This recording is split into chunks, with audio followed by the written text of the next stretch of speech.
I love grand strategy games, quite a bit. I also love designing and making my own games, so a natural conclusion is why not make my own grand strategy game? How hard could it be, right?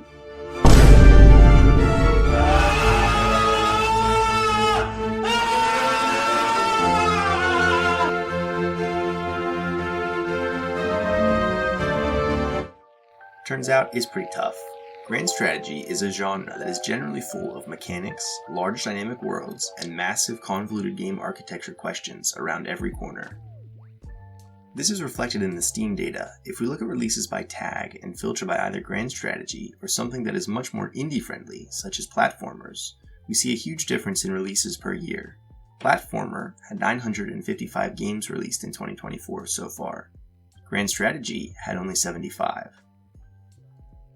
Orbit Economica, the game I'm working on here, is actually my second attempt at producing a grand strategy game as a solo developer.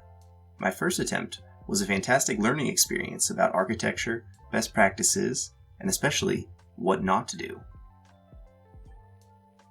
With Orbit Economica, I purposely set out with a rigid feature set in mind, with the goal being to create an enjoyable core game as fast as possible, learning from my mistakes of the past. To begin with, I knew from my last game that I really enjoyed coding economic simulation, and as a big Dune fan, I enjoyed toying with the concept of what if I was in control of the Spacing Guild in an open-world galaxy. This led me to some interesting early prototypes for fleet management and trading, with two types of distinct galactic entities: nations, which own planets, and guilds, which own fleets.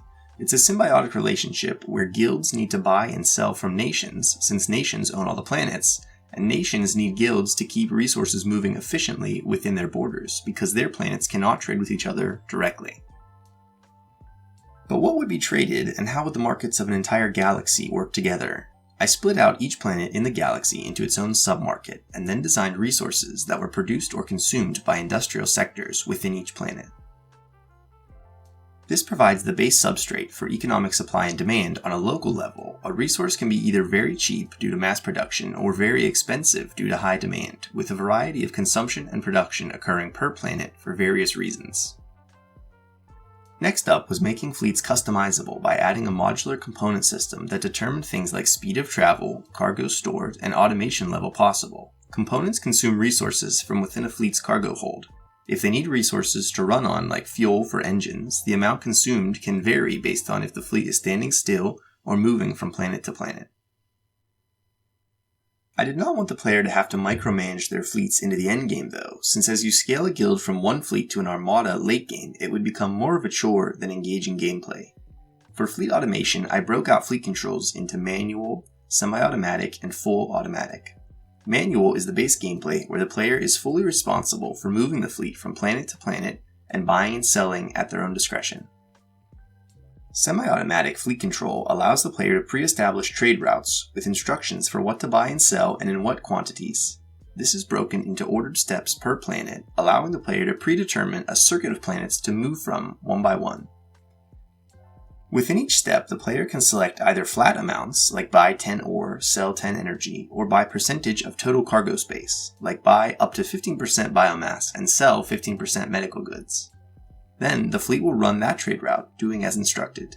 This allows the player to pre-scout a circuit of profitable trades, and then let a fleet automatically run that loop without any player intervention. Fully automatic fleet control means that the fleet handles its own routes, finds the best deals, and does them all fully by itself, determining where is best to go next in the galaxy and which resources it should be buying or selling per planet. Nations owning factories for resource production is a good foundation to start from, but I thought it would be much more fun if guilds could get on a nation's good graces and then open third-party industrial outputs on those nations' planets. This led to the creation of a relationship system between galactic entities, and the ability for guilds with good relations with a specific nation to open up their own factories on that nation's planets. Third-party industries buy input resources from the planet's local market.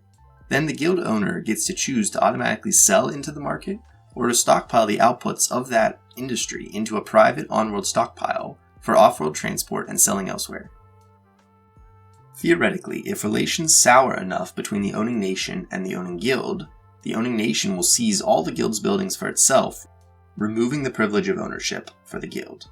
Next up was war. Nations want more resources, more planets, and more population to tax. They attempt to buy up military goods for their populations to raise the war readiness of their population on each individual planet, which fleets of friendly guilds can help supply. Guild allies of nations are responsible for occupying the orbit of an enemy planet with their fleets in order for allied troops to then invade, making alliances and coordination between guilds and nations required if nations want to expand their galactic borders. But what happens when two fleets meet in combat? This ties back into the modular fleet system I mentioned earlier. Not only do components control speed and cargo space, but there are also components for health and attack and defense. Furthermore, components provide cards that are played each turn in a mission. These cards vary from pure attacks to power-ups or detrimental effects for the oppositional side. Once I had the architecture of combat encounters, I wanted to expand into diplomacy and espionage using a similar system. Diplomacy covers guild-to-nation interactions that happen in the open, like trade deals or improving relations normally. Espionage covers guild-to-nation interactions that are intended to be covert, like sabotaging industries. If the espionage mission goes well, no one is the wiser and no fallout occurs from the negative effects. But if the espionage mission fails, diplomatic fallout or breakdowns in relationship between the perpetrating guild and the target nation can occur. Different fleet components provide espionage or diplomatic power, and depending on the size of a planet, they can be very difficult to complete a mission on successfully. What this ultimately means is that in a wealthy guild, it is likely that a player will have a backbone of trade fleets with the sole goal of moving around resources, war armadas that are perhaps faster and possess combat components with high health and attack, and espionage and diplomacy fleets where speed is much less important, but total espionage or diplomacy that can be brought to bear on a critical planet matters much more. Ultimately, this is all fully customizable and up to each player to decide if they want to build tall or wide. There is a fleet administration cap which penalizes going over a set amount of fleets, but this can be raised with a special component installed into a flagship fleet. And that about brings us up to the present. There is still a lot of work to be done, but I'm very excited about the core game that is in place now and see a path to a public launch fairly soon. If you like what you have seen so far, please wishlist Orbit Economica on Steam, and if you want to see more development, please subscribe. If you have any feedback, suggestions, or questions, please comment below. Thanks.